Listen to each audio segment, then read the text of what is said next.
Howdy, folks. Welcome back to the Steampunk Desperado channel. I am always on the lookout for new sci-fi and fantasy, and it's difficult to find something truly original. I had not heard of this author before, Robert Jackson Bennett. Perhaps because his first books were a bit hard to categorize. He kind of jumped around between genres. He had mystery and supernatural and horror, and his latest series is more fantasy. It's called Shadow of the Leviathan.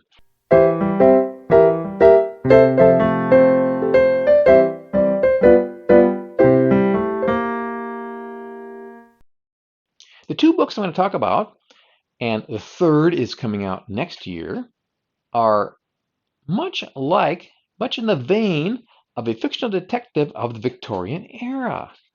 And though that detective is frequently imitated and often copied, Bennett's books put a unique and fascinating spin on the concept. Shadow of the Leviathan takes place in a fantasy world peopled by humans, but with a strange culture and even stranger technology.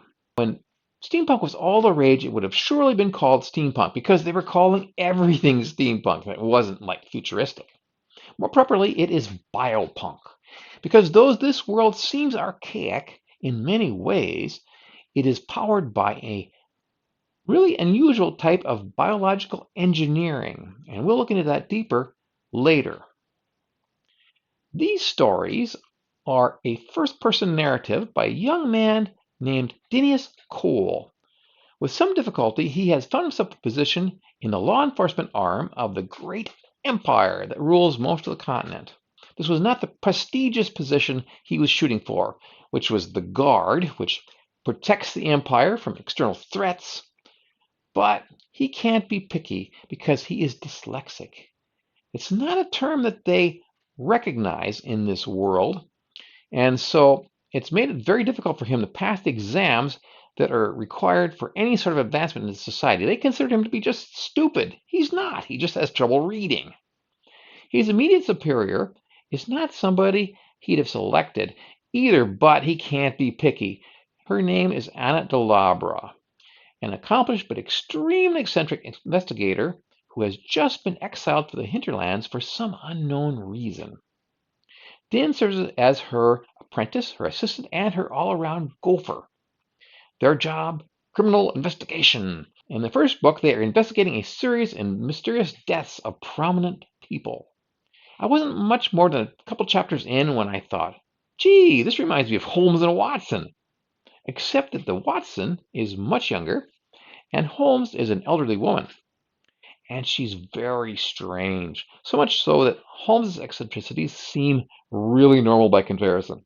Her psychological afflictions, which include a sort of agoraphoria, make it very difficult for her to go out. So Den does most of the investigating for her.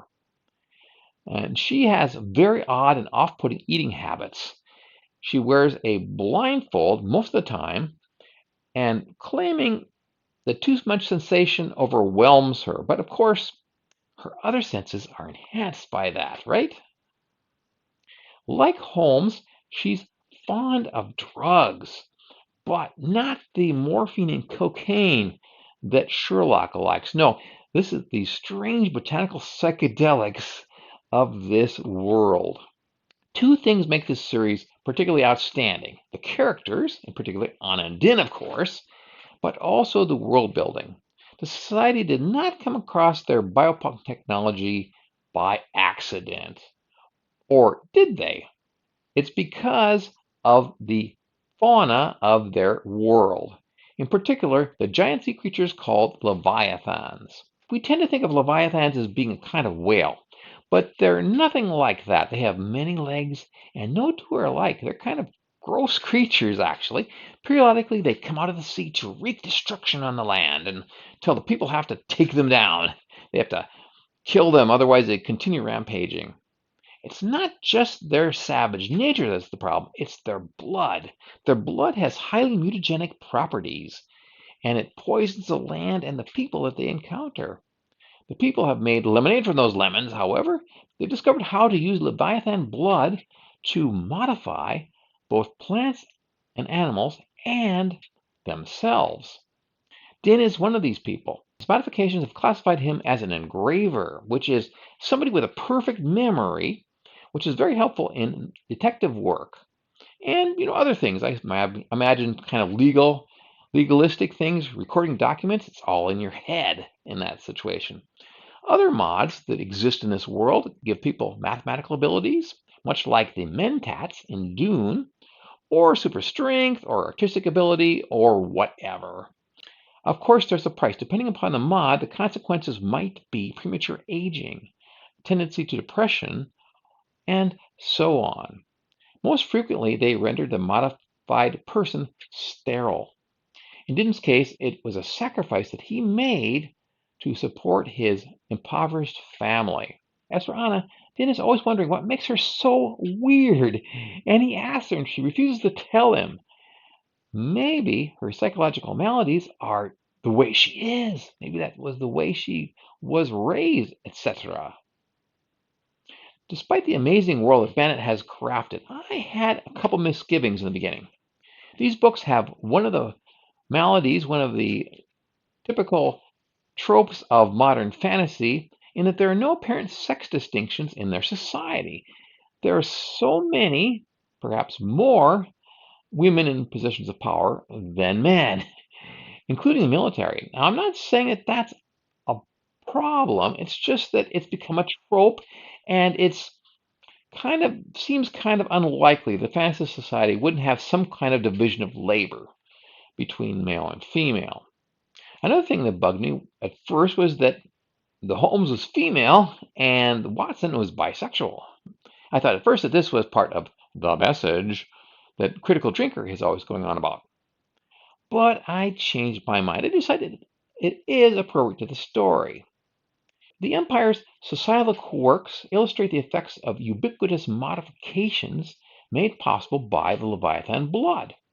This separates people into castes, which have more importance than traditional biology, the two sexes of human beings, and including some of the mods that actually make women just as strong as men. So there's a lot less firm sex distinction. When so many people are sterile, also, sex is kind of divorced from reproduction. And Din has a powerful sex drive, and he's not at all particular. His fondness for anonymous sex is how he deals with his personal demons, while Anna has no interest at all in that. Her primary addiction is information. And like a typical autistic, she will torment people going on and on about a subject that they have no interest in. And she's expounding and expounding, and I can kind of relate to that, actually. Speaking of sex, I need to note that it's not particularly graphic, so I think you need to be pretty prudish for it to offend you. Nevertheless, it's probably not quite for everyone, this book. The violence is a bit more graphic, and Anna's eating habits, however, were the thing that was probably the most disturbing. At one point, she polishes off a whole basket of oysters that are on the verge of spoiling. In fact, they are kind of starting to turn, and you kind of think, oh, I don't like oysters to begin with. The mysteries themselves are fairly clever, and they lean on the existence of bizarre poisons, which can, for example, make a fast growing tree sprout from a person's body. A lot like the creature in Alien, except that it's even worse. It's coming out all your every piece. Your head and your well, all sorts of orifices anyway. It's not cheating, however, to have these bizarre poisons because it's part of this world. It's part of the context and has to be explained and worked in. Many of the solutions of the mysteries surprise me, which isn't easy at all to do because I read so much. And this also makes sense because Bennett has experience writing mysteries, some more traditional mysteries, and so he knows how to set up things and pace them well. Now, the first book in this series is called The Tainted Cup, and Anna and Din have to figure out how and why people are being poisoned with this tree poison, these tree seeds, whatever they are. And somehow that ties into sabotage of the seawall. They are close to the seawall, and some of the engineers also get poisoned with this. And it's conveniently breached at that same time when the engineers are half of them are dead, and Leviathan comes in rampaging over the city. So we think maybe there's some sort of conspiracy going on. Now, the second book, A Drop of Corruption, is more about political intrigue. And there's a vassal state in the fringes of the empire, I think the far south, but I'm actually not sure the geography. And this is where the Leviathan carcasses are processed for their medicinal properties. And this is work that's both dangerous and critical to imperial society. As for flaws, as I said, I thought at first there was a touch of wokeness, but I decided there wasn't. It was appropriate. And the one that comes to mind is that there were some repeated phrases that I found a bit annoying at times.